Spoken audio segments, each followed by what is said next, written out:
अमेरिकी web series Dexter, ये वही वेब सीरीज है जिससे श्रद्धा विकास वॉकर के कत्ल की कहानी रची गई। श्रद्धा के 35 टुकड़े करने के बाद एक एक कर पूरी दिल्ली में आफ्ताब अमीन पूनावाला अलग अलग जगहों पर इन्हें वो फेंकता रहा, लेकिन इसके लिए उसे कई दिन लगे और इस दौरान खूनी आफ्ताब ने गर्लफ्रेंड के सिर को बाकी हिस्सों के साथ फ्रिज में रखा। और चौंकाने वाली बात जो सामने आ रही है वो ये कि जब तक आफ्ताब ने श्रद्धा के शरीर के हर एक अंग को ठिकाने नहीं लगा दिया, तब तक वो रोज श्रद्धा का चेहरा फ्रिज में देखता था। यही नहीं, उसी फ्रिज में खाने पीने की चीजें भी वो रखता था।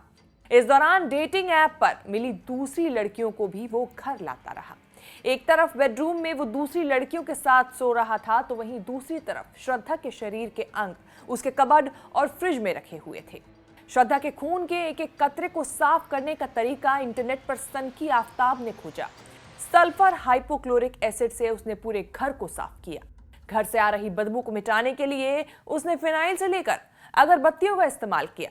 पुलिस और सूत्रों से मिली जानकारी के मुताबिक आफ्ताब इन सब बातों को कबूल कर चुका है, लेकिन अब पुलिस के लिए एक बड़ी चुनौती है श्रद्धा के सिर को ढूंढना। लेकिन आखिर क्यों, बताएंगे सब इस रिपोर्ट में। नमस्कार, मैं हूं कीर्ति और आप देख रहे हैं न्यूज तक। आफ्ताब क्राइम वेब सीरीज देखने का शौकीन था। अमेरिकी वेब सीरीज डेक्स्टर से ही उसे शव के टुकड़े करने के लिए इलेक्ट्रिक आरी और फ्रिज खरीदने का आइडिया मिला। यही नहीं, उसने पहले उन टुकड़ों को ठिकाने लगाया जो जल्दी सड़ गल जाते हैं। जिस हथियार से आफ्ताब ने श्रद्धा की बॉडी काटी और दिल्ली में उसे कहीं फेंक दिया, जिसकी तलाश अभी भी जारी है। दिल्ली पुलिस के सूत्रों से मिली जानकारी के मुताबिक आफ्ताब ने श्रद्धा के सिर को 300 लीटर की फ्रिज में अलग काटकर रैप करके रख दिया था और रोज वो उसका चेहरा देखता था। महरौली के जंगलों से इकट्ठा किए गए कथित मानव शरीरों के जो हड्डियां हैं, उसके करीब 10 सैंपल फॉरेंसिक जांच के लिए भेजे गए हैं। सैंपल्स को श्रद्धा के पिता के डीएनए से मैच कराया जाएगा। बता दें कि जिस डेटिंग ऐप पर आफ्ताब और श्रद्धा की दोस्ती हुई थी, खबर है कि अब दिल्ली पुलिस ऐप को लेटर लिख डिटेल्स मांगेगी। श्रद्धा मर्डर केस में न लाश है, न कोई पोस्टमार्टम रिपोर्ट और न ही कोई डेथ सर्टिफिकेट। अब सवाल है कि फिर किस तरह का साइंटिफिक इन्वेस्टिगेशन जो है वो पुलिस करेगी। इस केस में पुलिस और इन्वेस्टिगेशन टीम के सामने मुश्किल यह है कि लाश कंकाल और हड्डियों में तब्दील हो चुकी है। लिहाजा ये कैसे साबित किया जाए कि ये हड्डियां श्रद्धा की ही हैं।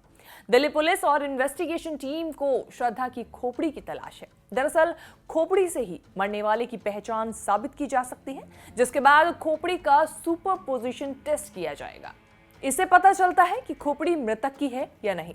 इस टेस्ट में साइंटिस्ट के पास मृतक की खोपड़ी और उसकी तस्वीर होती है। साइंटिस्ट कंप्यूटर में एक खास तरीके के सॉफ्टवेयर की मदद से खोपड़ी और तस्वीर के 15 पॉइंट्स का मिलान करते हैं। जाहिर है कि मरने वाले की पहचान साबित होते ही क्राइम की कड़ियां जो है वो सुलझती चली जाएंगी। आपको बता दें, दोनों की मुलाकात सबसे पहले बम्बल नाम के एक डेटिंग ऐप पर हुई थी।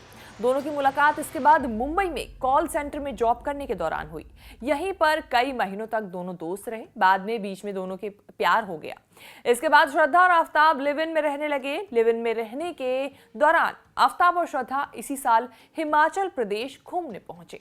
बताया जा रहा है कि दोनों मार्च और अप्रैल के महीने में हिमाचल प्रदेश में रहे। यहीं पर दोनों ने मुंबई से दिल्ली शिफ्ट होने का फैसला भी किया।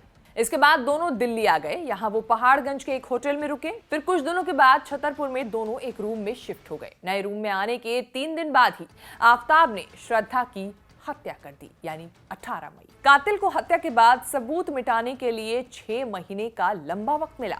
इस दौरान आफ्ताब ने घर में फैले खून के धब्बों को केमिकल से कई बार साफ किया। जिस फ्रिज में बॉडी पार्ट रखे थे उसे भी आफ्ताब ने केमिकल से पूरी तरह साफ कर दिया। पुलिस ने आफ्ताब और श्रद्धा के घर के आसपास लगे सीसीटीवी भी खंगाले, लेकिन उनके हाथ खाली रहे। दरअसल श्रद्धा के मर्डर को 6 महीने से ज्यादा का समय बीत चुका है और 6 महीनों तक का सीसीटीवी का जो बैकअप है वो लोग नहीं रखते हैं।